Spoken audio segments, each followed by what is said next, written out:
Okay, so today we're doing a deep dive into something kind of different. Oh, Yeah, we're looking at a poem, okay. and not just any poem. This one tries to summarize this whole book Hmm. called On Tyranny. Have you ever heard of it? I have, yeah, by Timothy Snyder. Yes, Timothy Snyder, exactly. He's a Yeah, historian. he focuses on 20th century Europe and the Holocaust. Yeah.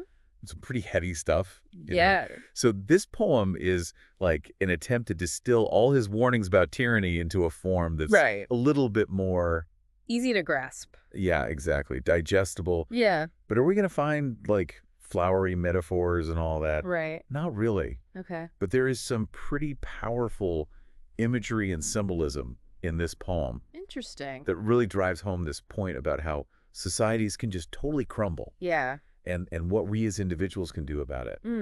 That's a big question. Yeah, it is a big question. Yeah. So I've got an expert here with me today to help us unpack all of this. Happy to be here. So what jumps out at you about this poem and the way it's approaching this topic? Well, I think it's really fascinating how it uses such simple language Yeah. to capture these incredibly complex historical patterns. Yeah, right. It starts with this line that says, "When darkness gathers, the winds grow still, a tyrant thrives on a silent will." Oh, yeah. On the surface, it sounds almost poetic, right? Right.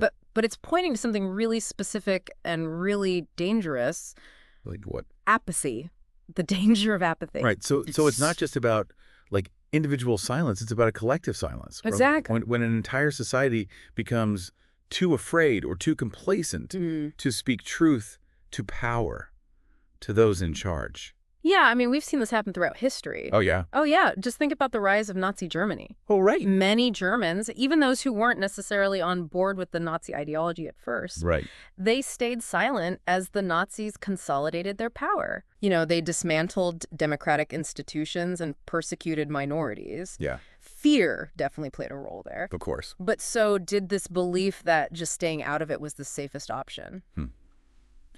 So the poem's saying silence is dangerous. Very. Okay.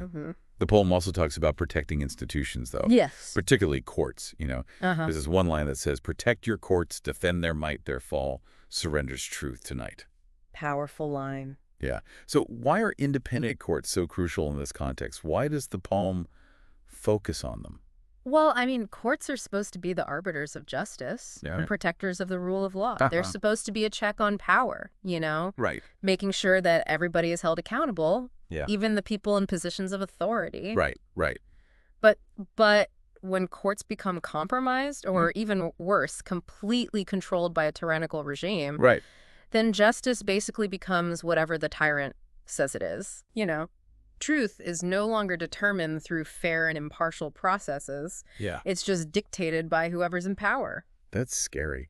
This whole conversation makes me think about that line from the poem about one-party systems. Uh-huh. It says, "One-party voices sing discord's tune. Beware the chorus that comes too soon." Oh, yeah. It sounds like a pretty clear warning, right?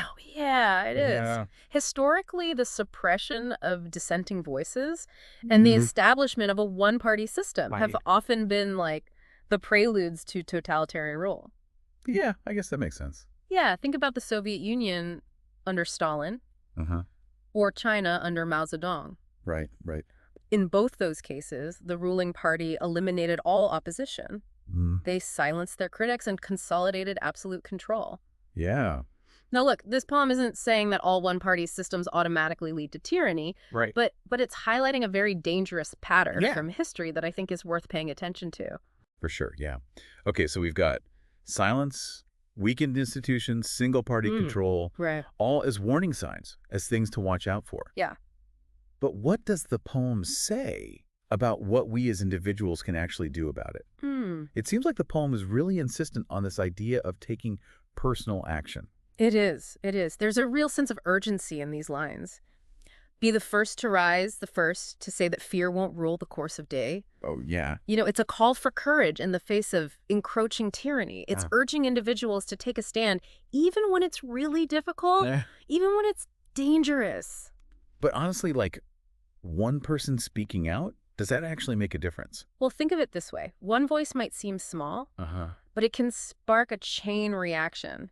When one person speaks out, it can give other people the courage to do the same. Right, right. Look at Rosa Parks refusing to give up her seat on the bus. Oh, yeah. That single act of defiance ignited a movement. It helped to galvanize this whole fight for civil rights in America. That's a good point. Yeah, it's a powerful reminder that individual actions, no matter how small they seem, can have a ripple effect and contribute to big societal change. Yeah.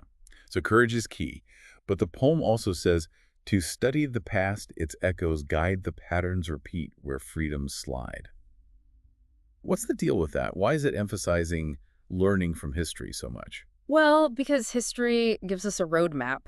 Okay. Not a perfect roadmap, of course. All right. But it shows us how tyranny has taken root in different societies. It shows us the warning signs, the mistakes that people made, and the different ways that people resisted. By studying these patterns, we can hopefully recognize them in our own time and be more prepared to protect our own freedoms. Makes sense. And speaking of recognizing patterns, let's talk about symbolism. Okay. The poem has this line that says, symbols hold strength. They're more than art, a nation's soul, its beating heart. So what's the significance of symbols when we're talking about tyranny? What does that have to do with anything? Oh, symbols are powerful tools. Okay. They can evoke really deep emotions and unite people around a shared identity. But that also means that they can be manipulated by people in power to control and manipulate the masses. Oh, interesting. Think about how the Nazis used the swastika, a symbol that actually used to have positive connotations to promote their hateful ideology. Right. Or how totalitarian regimes often try to co-opt national flags and anthems to foster this unquestioning loyalty in their citizens. That's a good point. So symbols can be weaponized in a way. Definitely. The poem also hints that they can be like sources of strength and resistance, right? Absolutely. Symbols can also be rallying points for opposition movements. Think about the raised fist as a symbol of solidarity and resistance throughout history. From fighting against fascism to the civil rights movement. Right.